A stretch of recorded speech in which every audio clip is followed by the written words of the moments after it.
Antum perhatikan dari pembahasan kita, dari awal pembahasan tadi sampai sekarang, kita melihat bagaimana pendidikan ulama sunnah kepada kita adalah pendidikan yang ilmiah. Mereka sebutkan masalah dalil, masalah dalil, masalah dalil. Kita dididik oleh mereka untuk ilmiah, untuk berjalan di atas dalil. Dan pendidikan yang seperti ini tidak didapatkan selain dari pendidikan sunnah. Berbagai macam syubhat di luar sana untuk menjauhkan manusia dari mengikuti Al-Quran dan hadis dengan pemahaman para sahabat Nabi. Ada yang beralasan bahwa kita harus mengikuti jalur-jalur tertentu, ya, bahwa ini kitab sudah disaring, sudah direvisi dan seterusnya, sehingga mengesankan seakan-akan tidak boleh langsung membaca kitab-kitab yang di sana disebutkan langsung dalil Al-Quran dan hadis. Padahal maksud kita wajib mengikuti Al-Quran dan hadis dengan pemahaman para sahabat Nabi adalah dengan membaca kitab-kitab para ulama. Ya. Bukan kita langsung datang ke Al-Quran dan hadis mengambil suatu hukum dengan melangkahi ulama 4 mazhab, melangkahi tabi'in, tabi'ut tabi'in. Bukan ini maksudnya.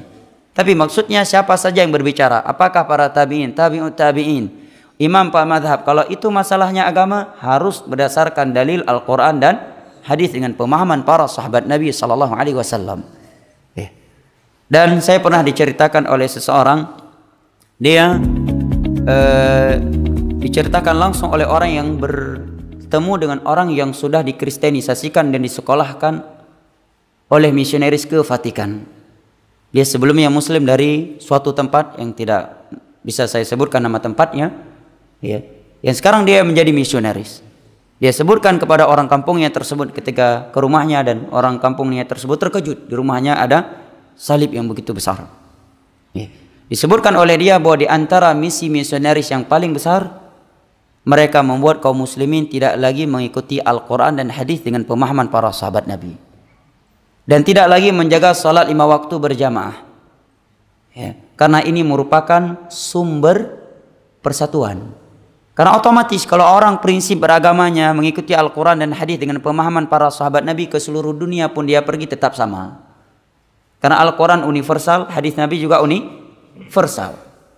Pemahaman para sahabat Nabi juga universal. Tapi kalau kaidah beragama, kita ikuti saja mayoritas masyarakat setempat kita. Kita ikuti aja bagaimana keumuman masyarakat di tempat kita, dia akan berubah-ubah. Ya, sesuai dengan perubahan tempat. Kalau dia beralasan kita di Indonesia ikut Syafi'i karena mayoritasnya Syafi'i, kalau dia ke Burma, ke India, berarti harus pindah mazhab dong, pindah ke Hanafi. Di sana mayoritasnya Hanafi. Kalau dia ke Maroko, di sana mayoritasnya Maliki, berarti pindah lagi dong, jadi Maliki. Kalau dia ke Timur Tengah, rata-rata di sana Hambali, pindah lagi dong ke Hambali. Ya macam HP jadinya. Di Indonesia pakai kartu ini, pergi haji ganti dengan kartu Saudi, pergi ke Mesir pakai kartu Mesir, setelah itu pakai kartu yang lain, pulang ke Indonesia baru pakai kartu Indonesia lagi. Ya, sedangkan Allah menyebutkan Al-Quran untuk seluruh manusia. Setiap yang menganut agama Islam, sumber agamanya adalah Al-Quran, hadis dengan pemahaman para sahabat Nabi. Ada dalil dia ikuti. Kalau ini prinsipnya, dia tidak akan berubah-ubah. Dia nggak akan pindah dari sebuah prinsip pada prinsip yang lainnya, kecuali karena ada dalil yang telah dia ketahui. Kemanapun dia pergi, dia berprinsip.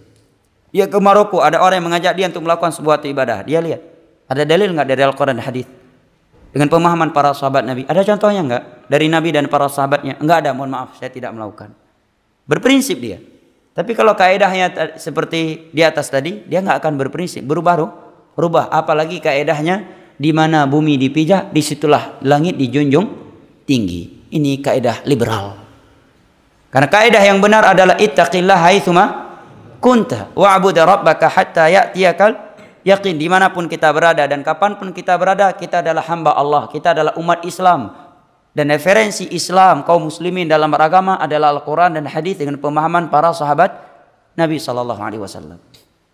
Baik, ini sesuatu yang perlu kita perkuatkan kepada anak keturunan kita, ya, karena melihat banyaknya syubhat-syubhat yang luar biasa yang ingin memalingkan manusia dari Al-Quran dan As-Sunnah dengan pemahaman para sahabat Nabi sallallahu alaihi wasallam yang telah dibawa oleh para tabi'in, tabi'ut tabi'in, dan diterangkan oleh mereka ulama-ulama yang datang setelah mereka seperti 4 imam mazhab dan seterusnya.